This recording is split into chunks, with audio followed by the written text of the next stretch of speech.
Bonjour Frédéric Shortgun, vous êtes chef de service du service de médecine intensive et réanimation du CHI de Créteil. Merci d'avoir accepté de revenir avec nous sur les nouvelles recommandations européennes autour des solutés de remplissage. Donc dans un premier temps, est-ce qu'on pourrait, vous pouvez revenir avec nous sur ces recommandations et le cadre dans lequel elles ont été écrites?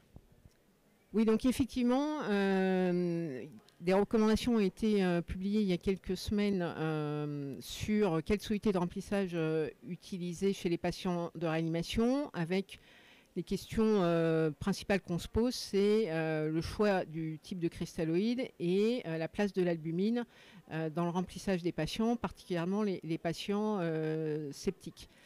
Donc il y a eu pas mal d'études maintenant qui ont été publiées, donc c'est un peu le moment de faire des méta-analyses et puis des recommandations qui suivent les résultats de ces méta-analyses. C'est un travail de recommandation, mais finalement il n'y a aucune recommandation qui est faite parce que les niveaux de preuve restent faibles, voire très faibles, malgré beaucoup d'études qui ont été réalisées. Et donc on a vraiment très peu de certitudes sur les choix des solutés.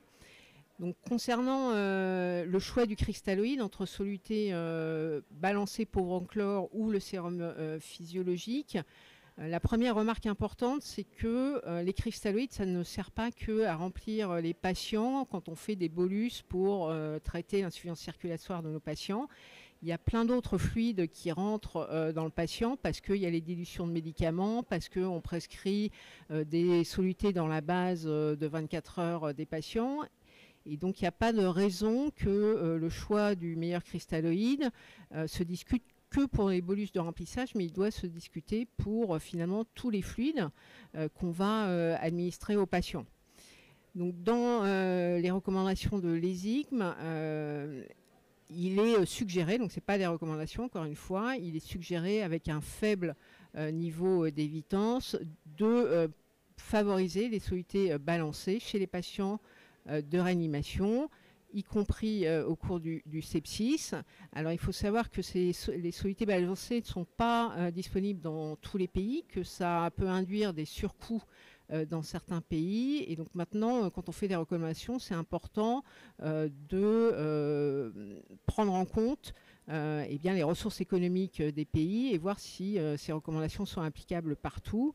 Et donc, pour les pays qui ne disposent pas de solutés balancées, les experts précisent bien que le sérum physiologique reste une alternative tout à fait raisonnable aux solutés balancées et que du fait du surcoût, il vaut mieux privilégier les solutés balancées que pour les patients qui reçoivent des hauts volumes de remplissage.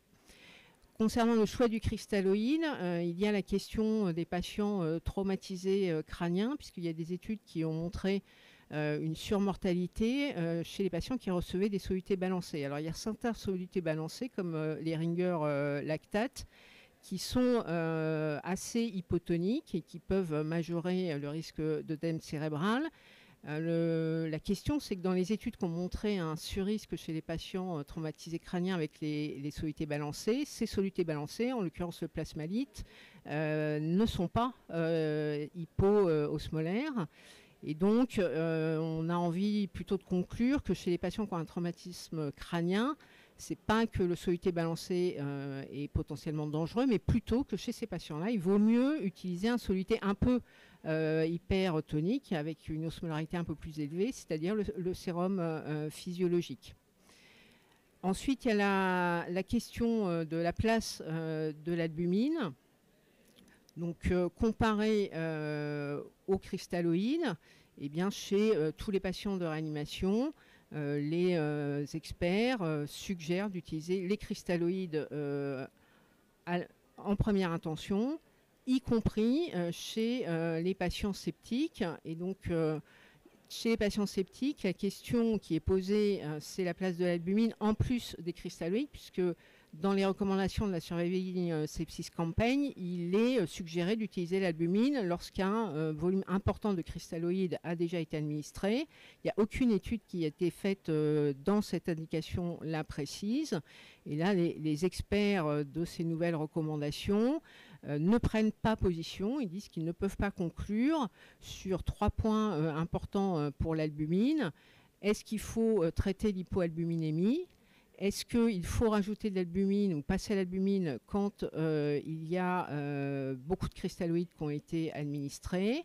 Et est-ce qu'il faut utiliser l'albumine dans le choc septique? Donc pour ces 3 points importants pour nos pratiques, les experts ne se prononcent pas du tout. La place qui est laissée à l'albumine, mais encore une fois avec des suggestions et un niveau de preuve très faible, c'est le patient cirrhotique en réanimation. Donc voilà, ce sont des recommandations qui finalement sont des suggestions et qui montrent bien que en pratique clinique, c'est compliqué. Encore une fois, ce qui serait logique de faire, si vous êtes convaincu qu'il faut passer aux cristalloïdes balancés, il faut le faire pour tous les fluides que vous administrez dans vos services, voire même dans votre hôpital, puisqu'il y a des études qui montrent que c'est important de commencer avec les solutés balancés dès l'admission aux urgences. Ça peut avoir des surcoûts, c'est des changements assez radicaux, et puis techniquement ça peut poser des problèmes parce que les solutés balancées n'ont pas vraiment été étudiées pour la stabilité des médicaments, donc c'est un lourd investissement pour changer radicalement nos pratiques. Voilà, donc aujourd'hui, finalement, je n'ai pas beaucoup de recommandations avec des niveaux de preuve élevés à vous faire. Donc cristalloïdes et balancés si vous voulez.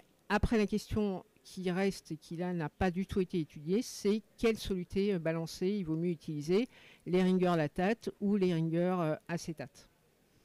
Merci beaucoup Frédéric Shortgun pour toutes ces précisions concernant ces nouvelles recommandations publiées par les IGM. Merci.